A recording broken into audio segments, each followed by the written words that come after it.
Dal momento in cui io ho ricominciato a scalare qui in Corsica, ormai quasi 10 anni fa, non ho mai più smesso. Cioè non c'è mai più stato 20 giorni in cui non ho scalato, ma neanche 3 giorni.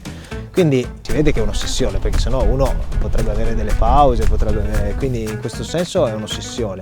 E poi il continuare a ricercarsi, a migliorarsi, e comunque io credo che riuscirci, cioè arrivare in cima, riuscirci al proprio limite, è una delle sensazioni più belle che ci sono, nel senso per me.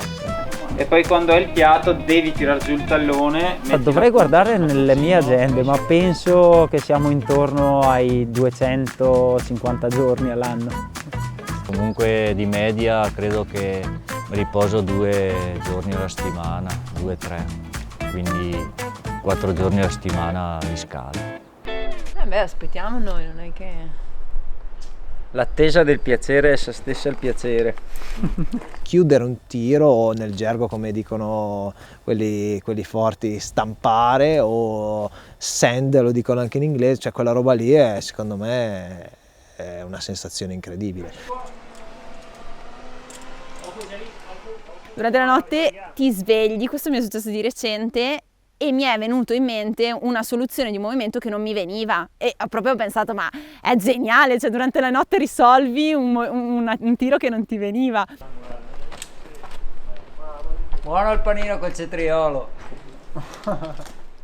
L'arrampicata può anche essere un'ossessione, a volte hai un progetto difficile e diventa un'ossessione, il che questo ti fa togliere del tempo ad altre cose. L'arrampicata è dipendenza, questo sicuramente. La parola ossessione avevo un po' da ridire, mentre dipendenza lo è, perché fai un po' e vuoi fare di più, ottieni di più e ne vuoi ancora di più, e quindi è dipendenza. L'arrampicata è un'ossessione, sì, penso per noi che siamo qua, sì. Proprio perché include così tante cose belle, perché ti fa viaggiare, perché ti fa conoscere nuove persone, perché ti fa superare i propri limiti. Proprio per questo alla fine ci rende un po' quasi dipendenti dal voler andare ancora a scalare, a voler fare ancora un viaggio, a voler vedere quel posto, provare quella via.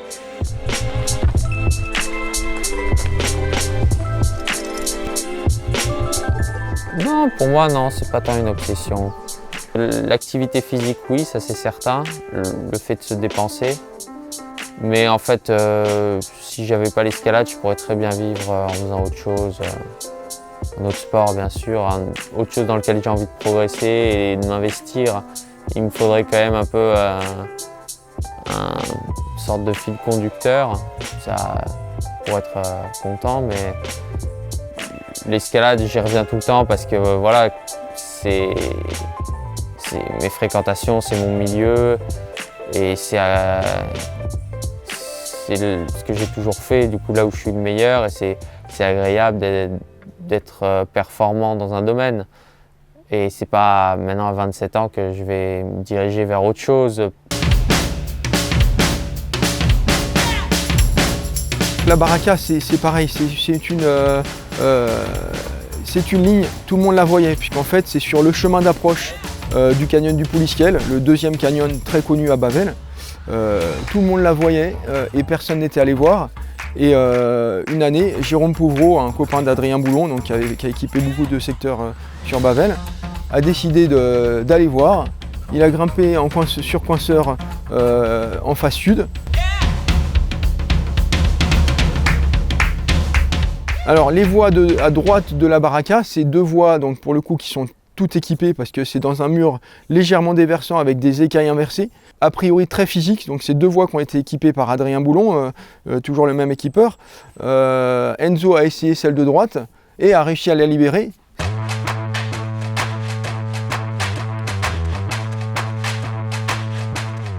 Du coup cette voie à droite de la baraka, elle n'avait pas encore été réalisée.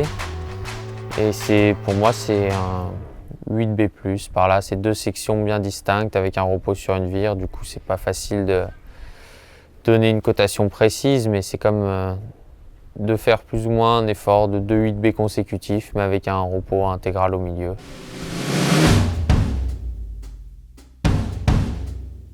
En fait, libérer une voie, du coup, ça change pas grand-chose, à moins qu'elle soit sale ou qu'il faille trouver des méthodes complexes. Mais sinon, une première ascension, ça reste la même chose. C'est juste, on est content peut-être d'être le premier, mais voilà, c'est de l'ego plus que de la performance, parce qu'en fait, ça change rien. Même une voie qui a été faite 1000 fois, si on te le dit pas, tu peux penser que tu es le premier.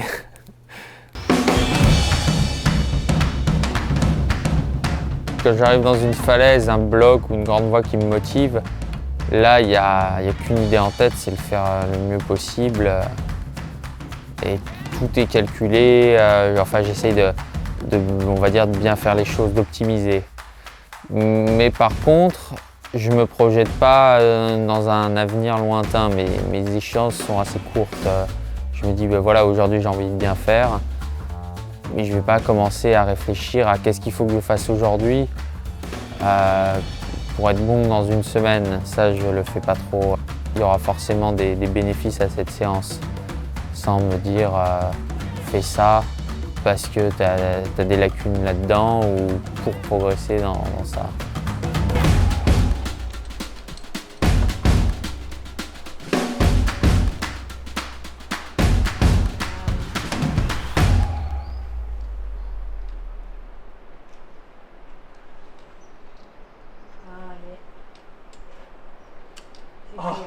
Il grado è importante quando si tratta di cercare di migliorare e di lavorare al mio limite, però una via, per esempio un progetto, cioè una via difficile che voglio provare, la scelgo sempre anche in base al posto, se mi piace il posto, se mi piace la linea, e allo stesso tempo mi piace anche tantissimo ogni tanto godermi una bella linea che è spettacolare, che è in un posto meraviglioso, e allora può essere anche una bellissima giornata quando faccio una via multipitch di 5C sopra il mare. Per esempio qui in Corsica c'è un panorama che non avevo mai visto, molto molto spettacolare. Non giriamo sempre solo cercando un certo grado.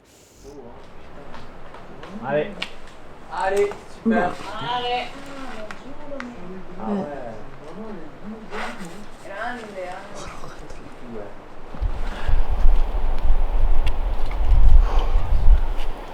Tra l'altro appunto appena finita una scalata si arriva in cima e cosa fai? Butti giù le doppie, torni indietro, e quindi tutta la fatica che hai fatto per salire dopo torni indietro. Ma cos'è che resta in tutto questo? Alla fine che resta è quei panorami, quello che ti circonda, quelle emozioni, quel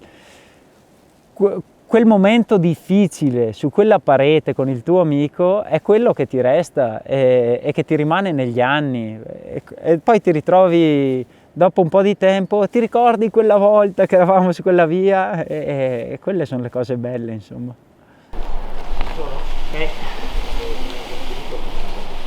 No, sicuramente non posso immaginare una vita senza arrampicata, mi mancherebbe proprio qualcosa. Sicuramente è possibile, non è che uno debba per forza scalare, però a me rende proprio felice quello, no?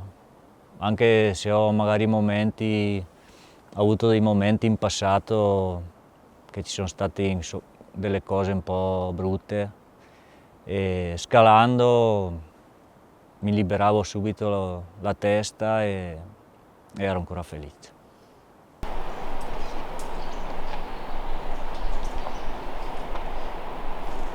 La dipendenza da arrampicata secondo me si può curare, e io ci penso continuamente, cercando di trovare degli equilibri, ma soprattutto cercando di apprezzare il percorso che si fa, cioè quindi arrampicata come in senso ampio, non soltanto voglio fare il 9A o il 9B, ma sognare, no? Sognare la linea, arrivare lì, programmare qualcosa, programmare un viaggio, programmare un sogno, coinvolgere le altre persone. Da quando la mia compagna avuto questo bimbo, una delle cose che mi manca di più dell'arrampicata è lei, cioè arrampicare con lei, per quello che dico, cioè l'arrampicata per me, e non devo mai dimenticarmelo, non è solo arrampicata, è un tutt'uno, che è un ingranaggio che si è immesso nella mia vita e mi ha fatto scattare in una direzione, ma non è solo l'arrampicata. Questo, per mantenere l'equilibrio, io mi devo ripetere questo.